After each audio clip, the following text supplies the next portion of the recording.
Hi, Connor Gunn here from Lethbridge News Now.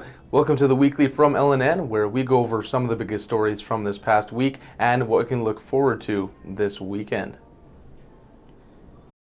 A man from Fort Macleod has been missing since June, and they've found him deceased. RCMP says they have located 47-year-old James Jenkins, and his death was non-suspicious in nature. RCMP says that they would like to thank members of the public for their assistance in locating him throughout the investigation. Police have confirmed one death in an explosion in Medicine Hat.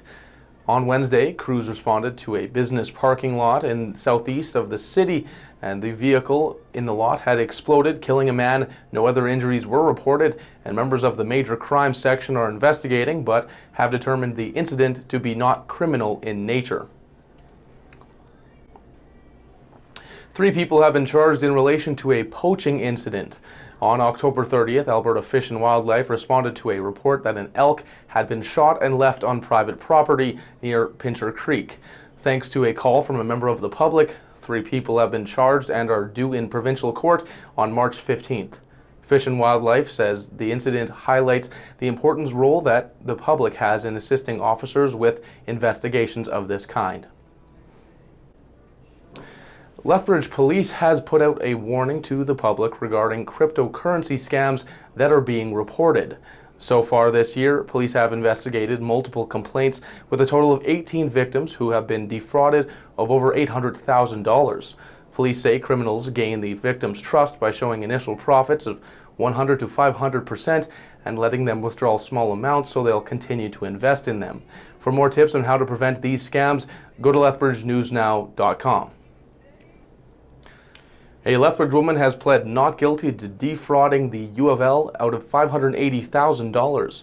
57-year-old Donna Court is a former employee of the university, and the LPS alleges that she abused her detailed knowledge of the financial systems to falsify records and conceal thefts. Court's lawyer entered pleas on her behalf this week for fraud over $5,000 and theft over $5,000, possessing a stolen property over $5,000. She's elected a judge-alone trial in Court of Queen's Bench. On a lighter note, do you think Christmas music is overplayed? When it comes to all things Christmas, are you a Scrooge or are you a Buddy the Elf? The question becomes even more intense when it comes to Christmas music. Vote in the polls section at Lethbridge News Now, and we'll report the results Monday morning. Those are just a few of the stories we've been covering this week. To stay up to date on the latest local and regional news, head over to lethbridgenewsnow.com or find us on Facebook, Twitter, Instagram, and our Lethbridge News Now mobile app. If you have any stories or topics you'd like us to follow, send us a message. Thanks for watching, and tune in next Friday for another edition of The Weekly with me, Connor Gunn. Have a great weekend.